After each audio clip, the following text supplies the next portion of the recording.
तो हम कह रहे थे क्या, रिप्रोडक्शन यूनिट में है ना 4 चैप्टर आते हैं जी। ये पहला चैप्टर हुआ, ये दूसरा, ये तीसरा और ये चौथा हुआ जी। ठीक है, तो पॉइंट ये है कि पहला चैप्टर बेसिक चैप्टर है और ये चैप्टर हम तुमको अच्छे से पढ़ा देंगे। तो ये दोनों चैप्टर उसी पे है जी। ठीक है, पहला, दूसरा और तीसरा चैप्टर पहला चैप्टर से लिंक है।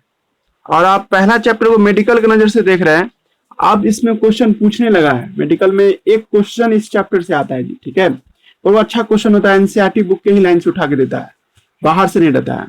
अब बिहार बोर्ड की बात करिएगा तो बिहार बोर्ड में भी ऑब्जेक्टिव पूछता है, लेकिन बहुत बच्चा ऑब्जेक्टिव रहता है। बाइसेक्सुअल, यूनिसेक्सुअल किसे कहते हैं, उससे रिलेटेड ऑब्जेक्टिव क्वेश्चन पूछता है। मतलब कोई जानवर का नाम ले लेगा, जैसे अर्थवर्म क्या होता है, बाइसेक्सुअल होता है या यूनिसेक्सुअल होता है, ये डिसाइड करने के लिए ऑब्जेक्टिव टाइप क्वेश्चन इसे पूछता है जी। ठीक है, पर तुम अगर आप चैप्टर 2 और चैप्टर 3 एकदम अच्छे से पढ़ना चाहते हो तो चैप्टर 1 का कमांड होना बहुत जरूरी है। इसमें इंट्रोडक्शन टाइप का है, रिप्रोडक्शन कितने प्रकार के होते हैं, रिप्रोडक्शन का क्या डिफिनेशन है, रिप्रोडक्शन में है ना क्या क्या चीजें याद रखनी जरूरी है ना, ये सब बात इसमें लिखा हुआ है जी। ठीक है, तो हम लोग पहला चैप्टर से ही पढ़ेंगे, पहला चैप्टर आ जाएगा और टाइम अच्छा खासा रहेगा हम लोग के पास, तब हम लोग इसमें चैप्टर 3 की ओर बढ़ेंगे जी। ठीक है, पहला चैप्टर के बाद सीधे चैप्टर 3 पढ़ाएंगे, है ना। अगर ठीक रहा तो, नहीं तो चैप्टर 2 भी पढ़ा सकते हैं और चैप्टर उसके बाद 4 पढ़ाएंगे जी। ठीक है, मतलब अगर अपने से भी पढ़ने की कोशिश करोगे तो चैप्टर 1 के बाद आपको चैप्टर 3 पढ़ना चाहिए और फिर उसके बाद चैप्टर 4,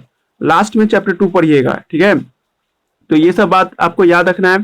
तो रिप्रोडक्शन का पहला चैप्टर ये है। ठीक है, इससे पहले आप लोग के मन में होगा कि रिप्रोडक्शन किसे कहते हैं, उसके बारे में कुछ यहाँ पे डिस्कशन किया है जी। ठीक है, ये पेज बताना चाह रहा है कि रिप्रोडक्शन का क्या महत्व है, रिप्रोडक्शन क्यों जरूरी है, वगैरह वगैरह को यहाँ बता रहा है जी। ठीक है, एक बार इसको पढ़ने की जरूरत है।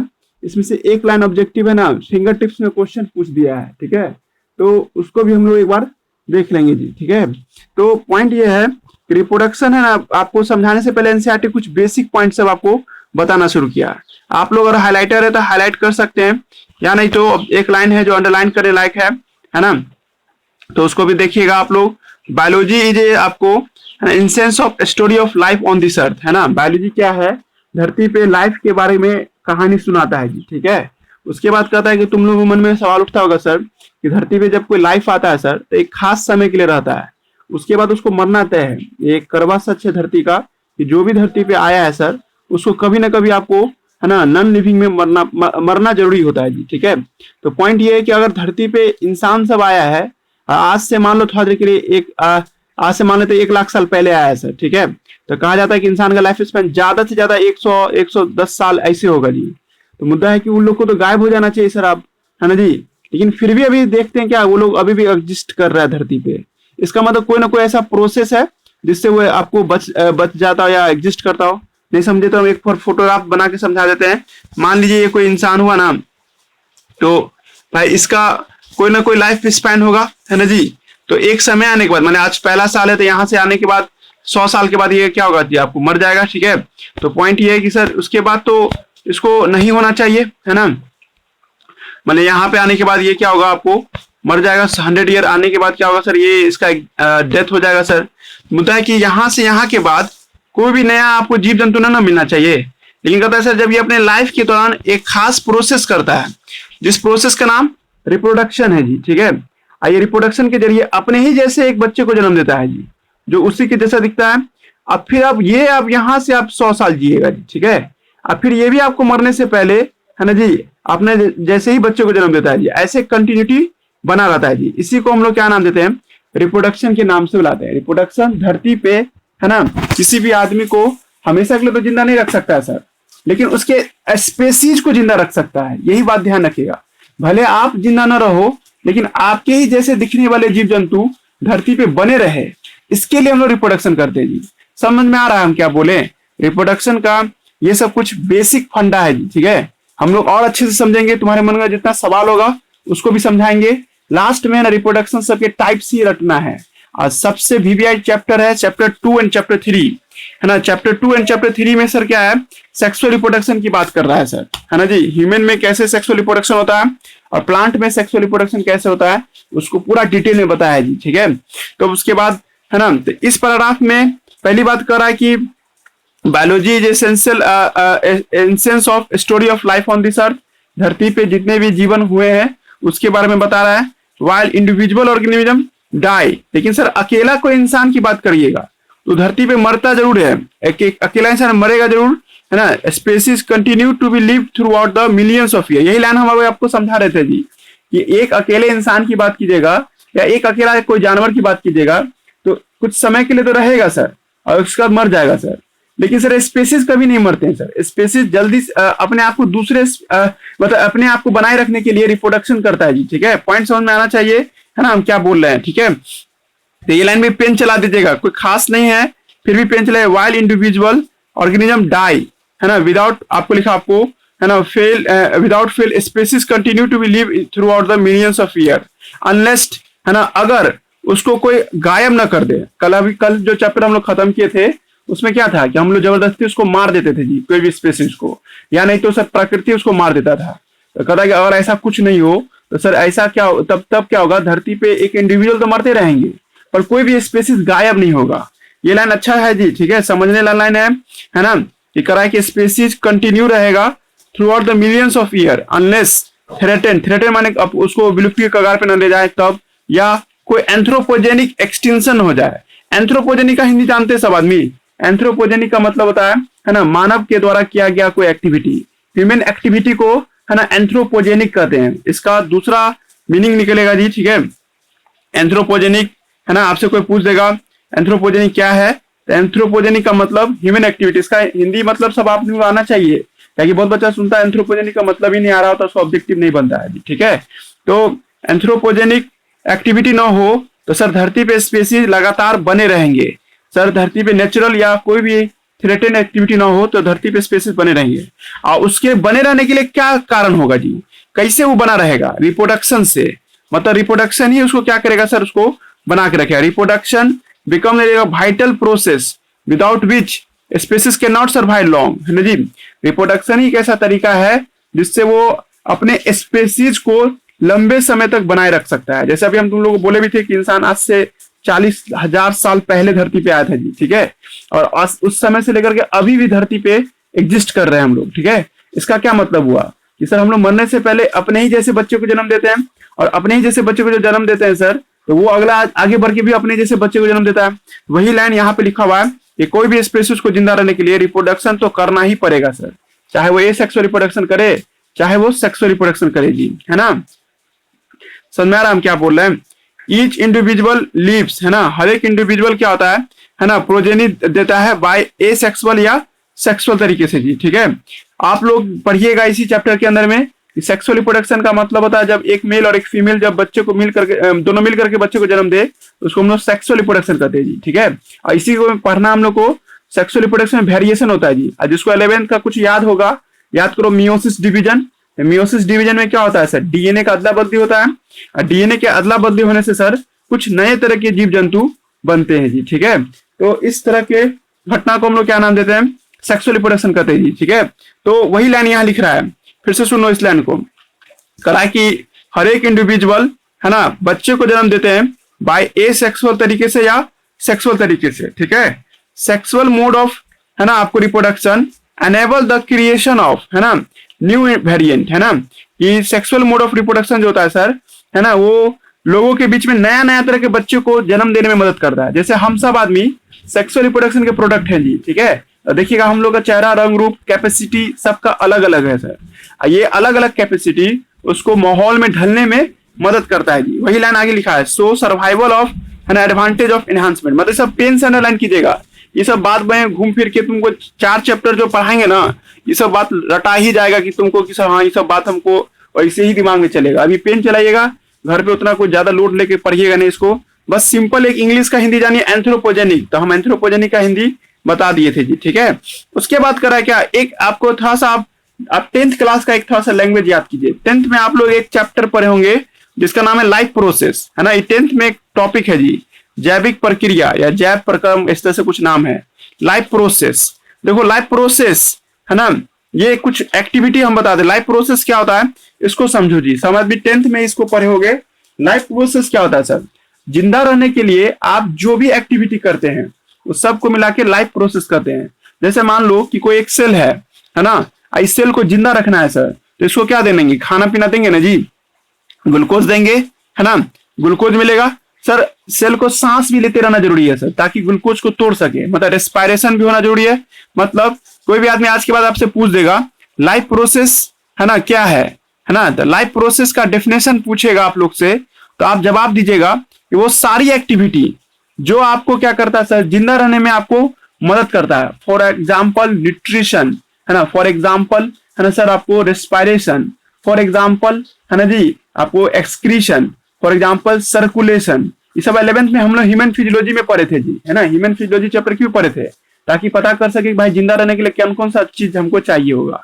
तो वही बोल रहा है कि लाइफ प्रोसेस, और आप जिंदा रहना चाहते हैं तो आप में न्यूट्रिशन होते रहना चाहिए, खाना मिलते रहना चाहिए आपको, आपके अंदर में एनर्जी बने इसके लिए रेस्पिरेशन होते रहना चाहिए।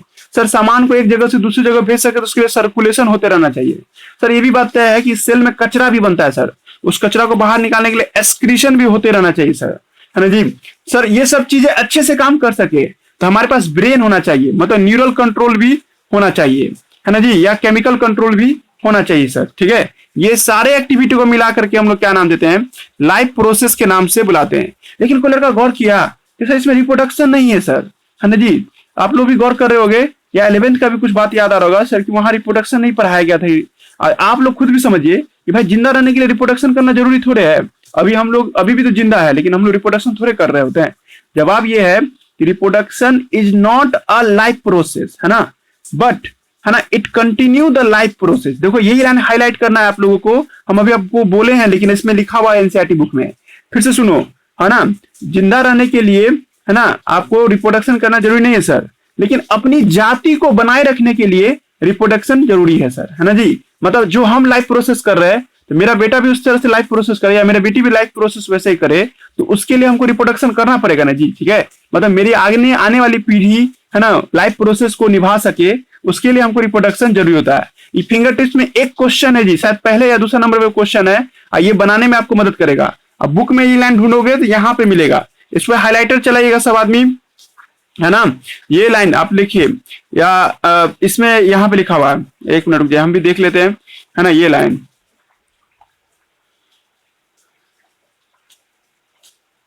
आई थिंक लिखा हुआ नहीं है इसमें जी, ठीक है, आप लोग लिख लीजिएगा यहाँ से पढ़ ये लाइन, सॉरी यहाँ से हम लोग पढ़ लेते हैं, रिप्रोडक्टिव प्रोसेस लिखा हुआ नहीं, यहाँ पे एक्स्ट्रा साइड में आप लोग लिख लीजिए, ठीक है, अपने बुक में ही लिख लीजिएगा, reproduction is not a life process. शायद 11th 9th या 10th में लिखा हुआ ये बात, है ना। तो reproduction is not a life process, इसको यहाँ लिख देते हैं हम, आप लोग भी लिख लीजिएगा, है ना। Reproduction is not a life process, reproduction है ना इज नॉट लाइफ प्रोसेस, है ना, reproduction is not life process, reproduction is not life process, है ना जी, is not a life process, है ना, जगह नहीं है तो हम यहाँ आ रहे हैं, नॉट अ लाइफ प्रोसेस, है ना, life process, but continue the life process, continue, ये कंटिन्यू करने में मदद करता है जी, कंटिन्यू लाइफ प्रोसेस, है ना। इसका हिंदी ज्यादा अच्छे से समझ में आना चाहिए आप लोगों को।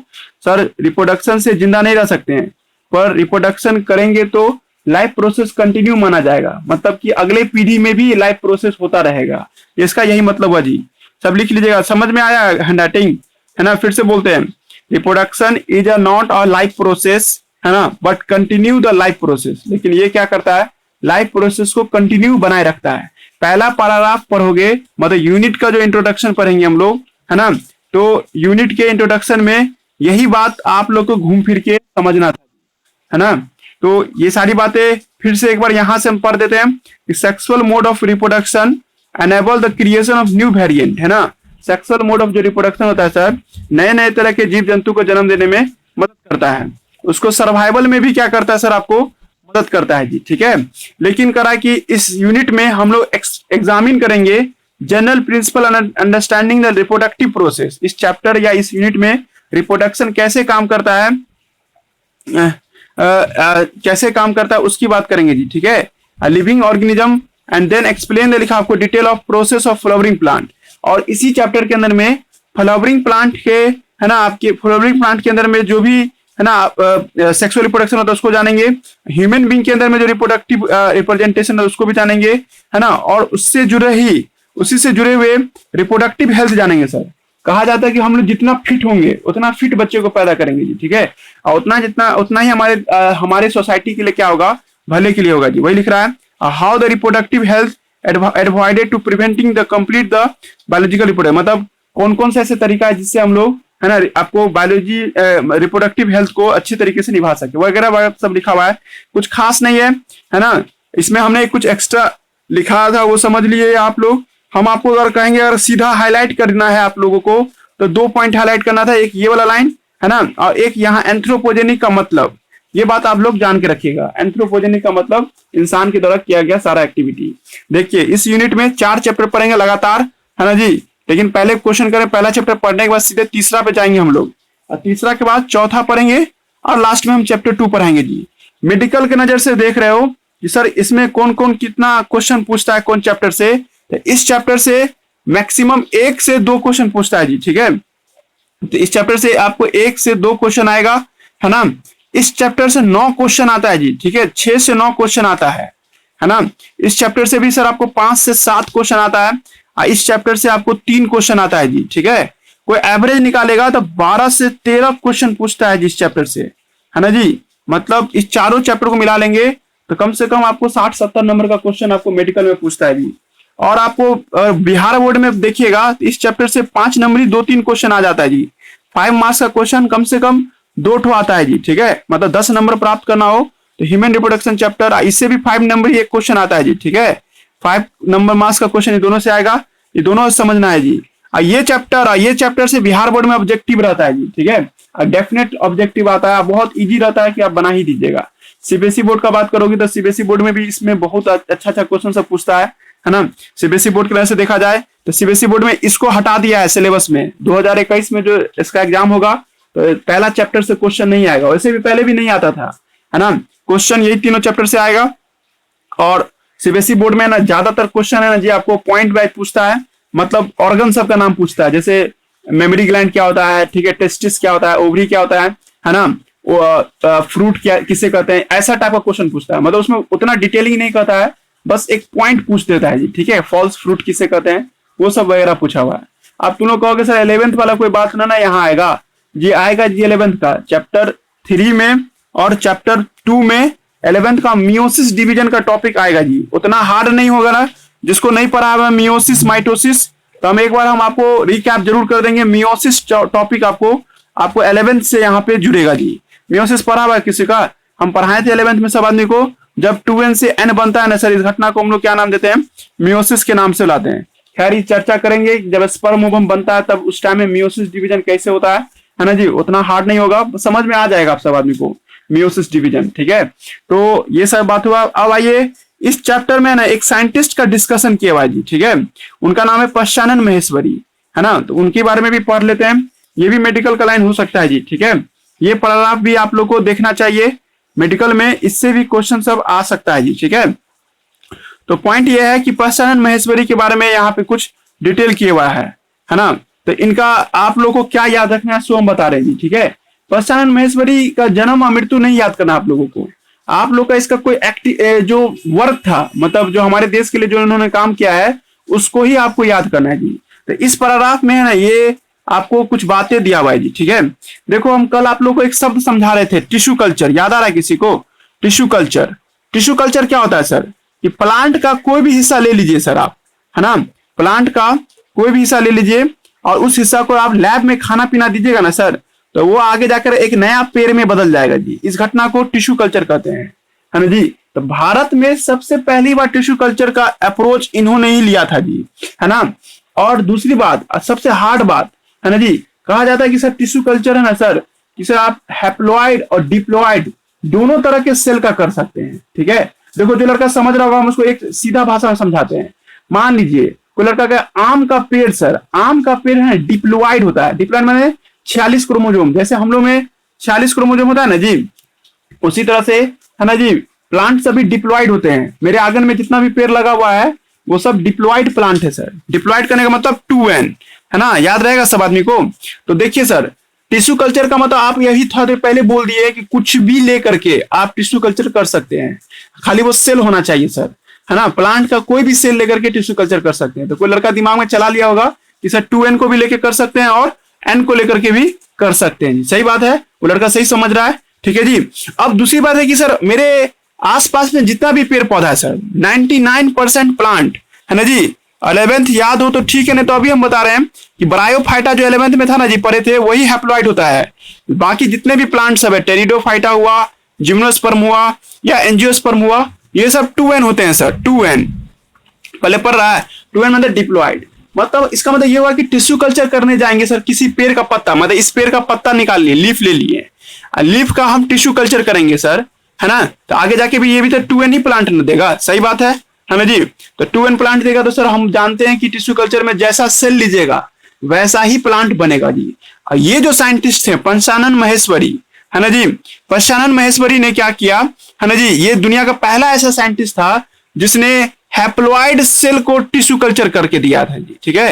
हैप्लॉइड सेल का सर मतलब आम का पेड़ डिप्लॉइड होता है सर, लेकिन इन्होंने क्या किया कि प्लांट का पोलन ग्रेन लिया जी। पोलन ग्रेन पढ़ाएंगे चैप्टर में, जिसका पढ़ा हुआ है तो उसको समझ में आ रहा होगा, लेकिन जिसका नहीं पढ़ा हुआ है तो थोड़ा बहुत एडजस्ट कीजिए, अभी आपको खुद समझ में आ जाएगा कि सर क्या बता रहे हैं।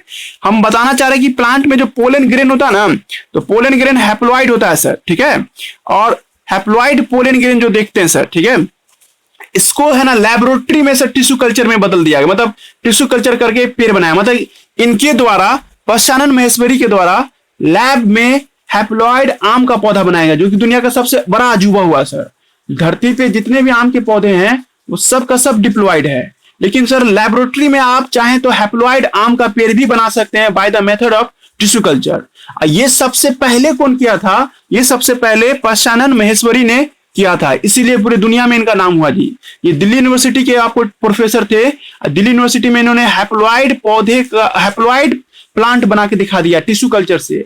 और कौन सा पौधा था? धतूरा का पौधा था जी, धतूरा। कोई देखा हो तो ठीक है, इस महीना में आपको धतूरा का पेड़ सब दिखाई देगा।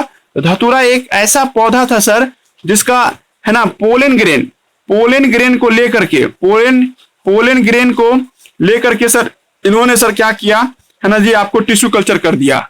मतलब तुमको हम क्या रटाए कि सर नेचर में धतूरा डिप्लॉइड होता है, इन्होंने है ना हैप्लॉइड बना के दिखा दिया धतूरा का पेड़, है ना। बहुत हार्ड होगा जी, अगर हार्ड क्वेश्चन पूछता है तो आप लोग रेडी रहिएगा कि हैप्लॉइड प्लांट का टिश्यू कल्चर किसने किया था? तो पंचानन महेश्वरी ने किया था। ये राजस्थान के एक जन्म लिए हुए, राजस्थान में जन्म लिए थे। इनके बारे में कुछ बातें लिखा हुआ है, उसको अब हम लोग पढ़ने जा रहे हैं जी, ठीक है। तो ये पॉइंट है ना, ये वाला पॉइंट जो है ना, ये मेडिकल का लाइन है जी, ठीक है। अगर मेडिकल में क्वेश्चन पूछता है तो इसी पैराग्राफ से पूछेगा जी, ठीक है। तो पहले हम इसको पढ़ा देते हैं, फिर उसके बाद हम लोग इसके ओर देखेंगे इधर क्या लिखा हुआ है। पहले हम लोग इसको देखते हैं जी, ये पैराग्राफ को देखते हैं जी। आप लोग हाइलाइटर चलाइएगा, है ना, कहाँ से चलाइएगा सो हम बता देंगे। अभी पहले आप नॉर्मल पेन चलाइए, ठीक है, उसके बाद हम हाइलाइटर चलाना बताएंगे। कि वर्क ऑन एम्ब्रायोलॉजिकल एस्पेक्ट, है ना, इन्होंने एम्ब्रायोलॉजी पे काम किया था, मतलब माँ पिता के अंदर में बच्चा कैसे तैयार होता है इसके बारे में। एम्ब्रायो मतलब गर्भ होता है जी, ठीक है। तो एम्ब्रायोलॉजिकल एस्पेक्ट पे काम किया था, है ना। Use of the embryological character of taxonomy, और सर पेड़ पौधा को बांटने के लिए है ना एम्ब्रायोलॉजिकल कैरेक्टर को भी फोकस लाया था। जैसे हम कोई पेड़ पौधा को अलग अलग करते हैं ना, उसके पत्ते के आधार पे, उसके जड़ के आधार पे, उसके फ्लावर के आधार पे, उसी तरह से उसके में बच्चा कैसे डेवलप कर रहा है इस आधार पे भी टेक्सोनोमी किया जा सकता है। ये बात पंचानन महेश्वरी ने किया। ये पहला हाईलाइटेड पॉइंट था जी, आप लोग हाईलाइटर चलाइए आप इस पे, है ना। एक बता रहे थे हम लोग आपको, ये पॉइंट हो गया कि वर्क ऑन, है ना, पूछ देगा कि वर्क ऑन, ठीक है, aspect of usages of immunological character and taxonomy, है ना। टेक्सोनोमी में सबसे पहली बार किसने आपको वर्क किया था? इन्होंने आपको किया था जी, ठीक है। उसके बाद है ना इन्होंने है ना दिल्ली में, है ना, दिल्ली में आपको क्या किया था? ये है ना डिपार्टमेंट ऑफ बॉटनी या रिसर्च इंस्टीट्यूट खोला था जी, ठीक है। तो कोई खास लाइन नहीं है ये, है ना। उन्होंने टिश्यू कल्चर भी किया था, ये लाइन इंपॉर्टेंट था जी, ठीक है। कोई आपसे पूछ देगा कि टिश्यू कल्चर कहाँ किया था उन्होंने, है ना, आपको दिल्ली यूनिवर्सिटी में, है ना, ये लाइन लिखी है सेंट्रल रिसर्च इंस्टीट्यूट। और इन्होंने आपको टिश्यू कल्चर और एम्ब्रायोलॉजी पे भी स्टडी किया था। ये stabilize the initial work on tissue culture, इन्होंने सबसे शुरुआती दिनों में आर्टिफिशियल कल्चर, वही टिश्यू कल्चर को ही कहते हैं, ताकि वो कैसे बच्चों को बना उसको बताता था। और साथ ही साथ टिश्यू कल्चर का एक लैंडमार्क तैयार है। लैंडमार्क में बहुत छाप छोड़ के गया ये। आपको हम बार बार बोले थे इनका खासियत किस में था, टिश्यू कल्चर में जी, ठीक है। तो टिश्यू कल्चर क्या है हम आपको ओरली समझा रहे हैं, एक चैप्टर में हम लोग पढ़ेंगे जी टिश्यू कल्चर, है ना। तो पॉइंट ये है आपको कि सर सबसे पहली बार टिश्यू कल्चर किसने किया था भारत में सबसे पहली बार टिश्यू कल्चर इन्होंने किया था। ऐसा काम किया था कि दुनिया लोग इसका लोहा माना, मतलब हैप्लॉइडे प्लांट को टिश्यू कल्चर में बदल दिया जी। कैसे होता है ये सब मतलब चैप्टर 10 में हम लोग पढ़ेंगे। तो his work on the test tube fertilization और इंट्रा ओवेरियन फर्टिलाइजेशन। देखो हम पहली बात, कोई लड़का को लग रहा होगा सर ये सब एनिमल को लेके बोला, नहीं जी, ये प्लांट को लेके बात कर रहा है। बॉटनी माने प्लांट होता है, ये जितना भी बातें हैं ये प्लांट को लेके किया था जी, ठीक है।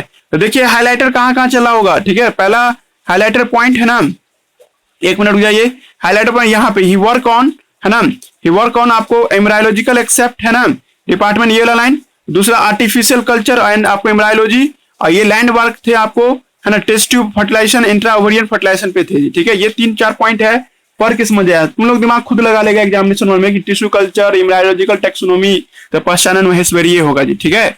और अब आइए पहला पैराग्राफ से सुनाते हैं जी। ये पहला पैराग्राफ मेडिकल की नजर से इंपॉर्टेंट नहीं है, लेकिन तुमको है ना चैप्टर का इंट्रोडक्शन ऐसे किया ना, मोटिवेट हो जाओ तुम, है ना जी। अच्छा बात सब इस पैराग्राफ में लिखा हुआ है। इस पैराग्राफ में लिखा हुआ है क्या कि ये एक, है ना, एक स्कूल में पढ़ते थे, यहां से हम लाइन पढ़ रहे हैं। देखिए आप बॉर्न ऑन, है ना, ये आपको जन्म लिए थे, आपको है ना पढ़ देते पूरा लाइन, एक सेकंड रुके। हाँ, तो ही बॉर्न ऑन नवंबर, है ना, नवंबर में इनका जन्म हुआ था 1904 में, आपको जयपुर में।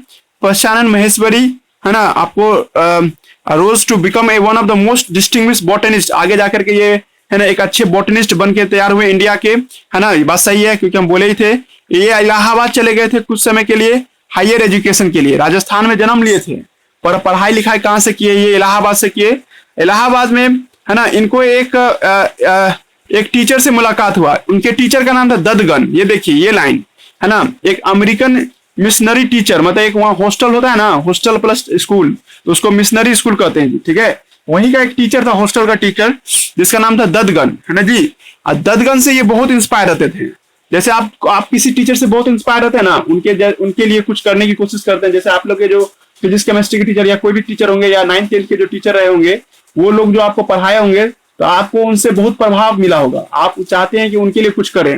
वही पॉइंट यहाँ पे भी है कि पश्चानन महेश्वरी के लाइफ में सबसे इंपॉर्टेंट टीचर कौन थे, है ना, ददगन। और ददगन से वो बहुत इंस्पायर रहते थे, डेवलप द इंटरेस्ट बॉटनी में। और इन्होंने ही आपको ददगन जो थे उन्होंने ही, है ना, पश्चानन महेश्वरी को बॉटनी में इंटरेस्ट दिलाया। वो अपने टीचर से बहुत ज्यादा आपको प्रभावित थे जी, ठीक है। एक बार का बात क्या है कि एक बार क्या हुआ था, ददगन, है ना, मतलब ददगन जो थे उन लोगों ने, उन्होंने अपने स्टूडेंट से कहा कि अगर जिस दिन मेरा कोई स्टूडेंट, है ना, हमसे भी आगे निकल जाएगा तो मेरे लिए एक बहुत बड़ा सेटिस्फैक्शन होगा लाइफ में, है ना जी। ये इन्होंने कहा था जी। तो ये पश्चानन महेश्वरी को हमेशा ही मोटिवेट करता था जी। जैसे आप लोग के मम्मी पापा आप लोगों को कहते हो ना कि कहते हो ना जी, एक दिन बहुत बड़ा नाम कमाओगे तो हमको एक बहुत बड़ा संतोष मिलेगा। वही बात यहाँ पे भी है। ददगन जो थे उन्होंने कहा कि अगर कोई स्टूडेंट अगर हमसे भी आगे निकल जाता है तो मेरे लाइफ में ये मेरे लिए बहुत बड़ा सेटिस्फैक्शन होगा जी, ठीक है। बस इस लाइन को पढ़ लीजिए, कभी कभी आपको मोटिवेट होना हो तो यहाँ से मोटिवेट हो सकते हैं। एक टीचर और स्टूडेंट का रिलेशनशिप, है ना, बहुत सालों से है, और उसी को लेकर के यहाँ पे मोटिवेट करने के लिए एनसीईआरटी ये लाइन लिखा है। आप लोग भी पढ़िए, इस लाइन को हाईलाइट कर लीजिएगा, है ना। लेकिन मेडिकल में नहीं आएगा, ये बस आपको मोटिवेशन करने के लिए है। अच्छा लाइन है ये, his teacher one express the student progress ahead, है ना जी। अगर कोई आवाज जा रहा है ना सब आदमी को, इधर बहुत तेज बारिश हो रहा है जी, हेलो। तो है ना, ही एक्सप्रेस लिखा दैट स्टूडेंट प्रोग्रेस अहेड, अगर कोई उसका स्टूडेंट उससे आगे निकल जाता है तो गिव द लिखा ग्रेट सेटिस्फैक्शन, उसको क्या मिलेगा, एक ग्रेट सेटिस्फैक्शन मिलेगा, है ना। And word encourage the Panchanan Maheshwari, और ये पश्चानन महेश्वरी को बहुत ज्यादा उत्साहित करता था। इनकरेज माने उसको उत्साहित करना होता है ना। और रिक्वायर्ड कुड भी आपको डू फॉर आपको टीचर इन रिटर्न, मतलब वो हमेशा कोशिश करते थे कि कुछ ऐसा काम करे ताकि मेरे टीचर हमसे बहुत ज्यादा खुश हो जाए, मतलब रिटर्न्स में, है ना। ये बात हो गया, है ना, समझा दिए थे। उसके बाद आइए निचला पैराग्राफ में जी, ठीक है। आवाज जा रहा है सब आदमी को, हेलो।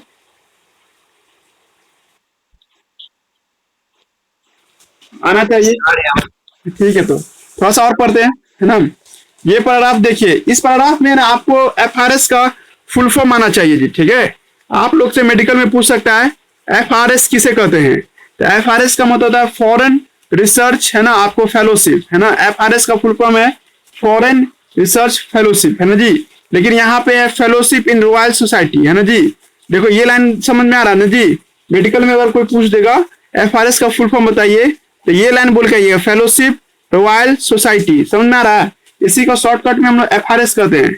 कभी कभी तुम कोई डॉक्टर को देखना, डॉक्टर अपने डिग्री में है ना FRS लिखता है जी, है ना। FRS का मतलब वो क्या हुआ, ये सर कुछ कोर्स है ना डॉक्टर ने विदेश में जाके किया है। जैसे मान लो कि दरभंगा से DMC से कोई MBBS कर लिया है, ठीक है, उसके बाद वो चला गया इंग्लैंड, इंग्लैंड में जाके कुछ कोर्स किया, वो 6 महीना साल भर का कोर्स। जब वो वापस आएगा ना भारत में, तो अपने कोर्स में है ना वो FRS लिखा देगा। मतलब समझने वाला लड़का क्या समझेगा कि सर ये आदमी है ना मतलब विदेश से भी कोई कोर्स करके आया है, जो कोर्स वो लिख देता है जी, ठीक है। तो इन्होंने भी है ना रॉयल सोसाइटी ऑफ लंदन में है ना FRS किए थे, ठीक है। तो FRS एक रॉयल सोसाइटी लंदन है। जैसे देखो भारत में है ना, कभी ये नाम सब सुना है तुम लोग, है ना, भारत में एक संस्था है जिसका नाम है फसाई। फसाई क्या होता है, जो खाना पीना के आपको सामान पे चेक करता है जी। ये अभी हाल फिलहाल में कोरोना वायरस को लेकर के एक मीटिंग बैठता है जी, तो उसमें देना ICMR एक शब्द आता है ना जी, Indian council of medical research, है ना जी। ये एक ऐसी संस्था है जो दवा उवा के बारे में, है ना, और बीमारी का कैसे इलाज हो, है ना, उस सब के बारे में है ना रिपोर्ट बनाती है जी, ठीक है। तो ICMR हुआ नाम। उसी तरह से इंग्लैंड में है ना FRS संस्था है, जो संस्था वहां की साफ सफाई पे ध्यान देता है, और वहां की दवा वगैरह बनता है ना उस पर ध्यान देता है जी, ठीक है। तो वहां से इन्होंने फेलोशिप भी किया था। फेलोशिप मैंने कोई कोर्स होता है ना जी। तो कोर्स को भी ये उन्होंने है ना लंदन में जाकर के किया था जी। खैर आप लोग का FRS का फुल फॉर्म आना चाहिए, है ना। और इन्होंने ऑनर किया गया था, मतलब वहां FRS सोसाइटी वाला लोग इनको है ना यानी कि एक तरह से उपाधि दिया था, डॉक्टरेट का उपाधि दिया था, है ना। और इंडिया में जब आए थे उन्होंने, ठीक है, तो इंडिया में नेशनल आपको इंडियन नेशनल साइंस एकेडमी, है ना, और सेवरल इंस्टीट्यूट, सब ने इनको एक्सीलेंस का अवार्ड दिया हुआ। एक्सीलेंस मैंने कोई ना कोई अवार्ड इन लोग को दिया हुआ है जी, ठीक है। और आपसे पूछागा भारत में सबसे पहली बार NCERT बुक जो है ना कौन लाया था, तो प्रशानन महेश्वरी ने लाया था जी। सबसे पहली बार NCERT textbook higher secondary school, मतलब 11th 12th के क्लास में NCERT बुक चलेगा, ये बात सबसे पहले इन्होंने ही इंट्रोड्यूस कराया था 1964 में जी, ठीक है। और 1966 में इनकी मौत हो गई जी, ठीक है। समझ में आ गया ना ये सब पैराग्राफ। ये पैराग्राफ बस साइंटिस्ट का इंट्रोडक्शन देता है। पहला चैप्टर पढ़ रहे हैं हम लोग, और पहला चैप्टर में ये सब इंट्रोडक्शन को लेकर के समझा रहा है जी, ठीक है। अब एक दूसरा आप इस पेज में आइए जी, ठीक है, एक सेकेंड खुल रहा है। हाँ, पहला चैप्टर का पहला पेज है जी, ठीक है। और इस पेज में है ना रिप्रोडक्शन क्या होता है ना, इसको समझाने की कोशिश किया है जी, ठीक है। रिप्रोडक्शन किसे कहते हैं, तुमको ट्रैक दे रहा है जी। जैसे मतलब कोई कहानी या कोई है ना आपको ट्रैक या कुछ समझा करके ना रिप्रोडक्शन का महत्व समझा रहा है तुमको NCERT, ठीक है। इसमें भी तुम्हारा ऑब्जेक्टिव है जी इस पैराग्राफ में जी, ठीक है। तो देखिए हम भी आपको अभी थोड़ी देर पहले समझाए थे, भले आप जिंदा रहने के लिए रिप्रोडक्शन नहीं करते हो, लेकिन अपनी आने वाली पीढ़ी को हम जिंदा रख सके सर, इसके लिए हम रिप्रोडक्शन करते हैं सर, ताकि आने वाला जो जनरेशन होगा, है ना, वो रिप्रोडक्शन से ही आता है जी। और फिर उसके आगे वाला जनरेशन।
हाँ, तो हम लोग यहाँ पे बात कर रहे थे, है ना, रिप्रोडक्शन समझने की कोशिश कर रहे जी, ठीक है।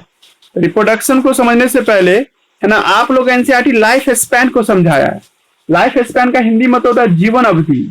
आप धरती पे कितना समय तक जिंदा रहते हैं उसी को लाइफ स्पैन कहते हैं।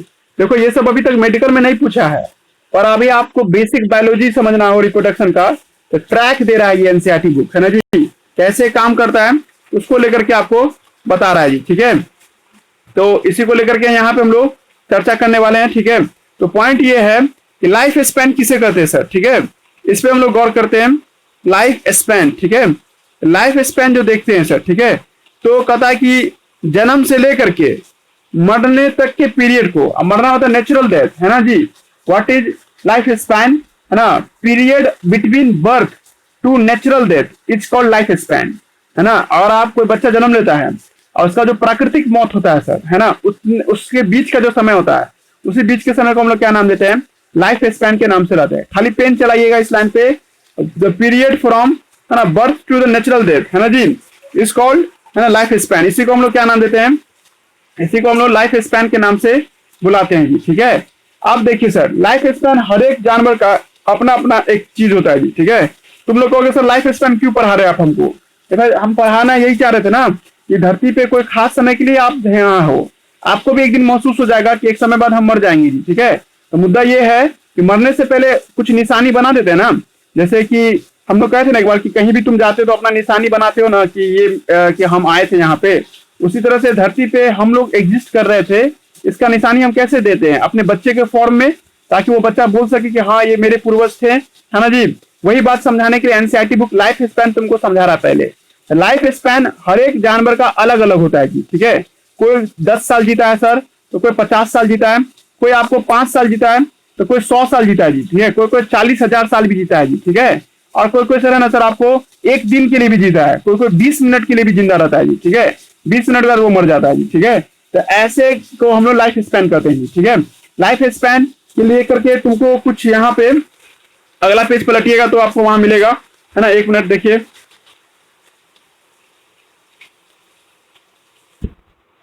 एक मिनट खुलने दो इसको।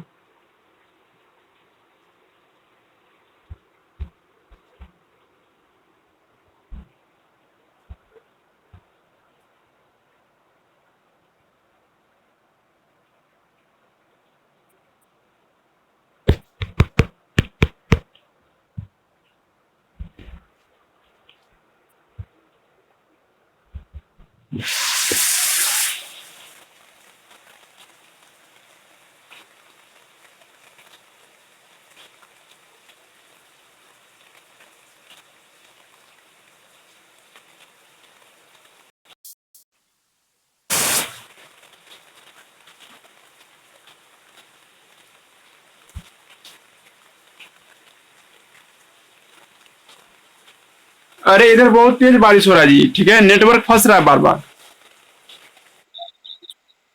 यहीं तक आ जाए तो क्लास को, ठीक है, कल पढ़ा देंगे, है ना, कल ज्यादा पढ़ा देंगे। नेटवर्क फंस रहा है यहाँ इधर।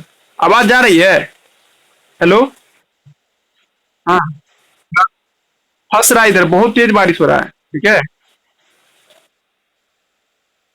रहने देते हैं यहीं तक, ठीक है, आज क्लास एंड कर देते हैं यहीं पर, है ना, कल से पढ़ा देंगे, इधर तेज बारिश हो रहा है, ठीक है।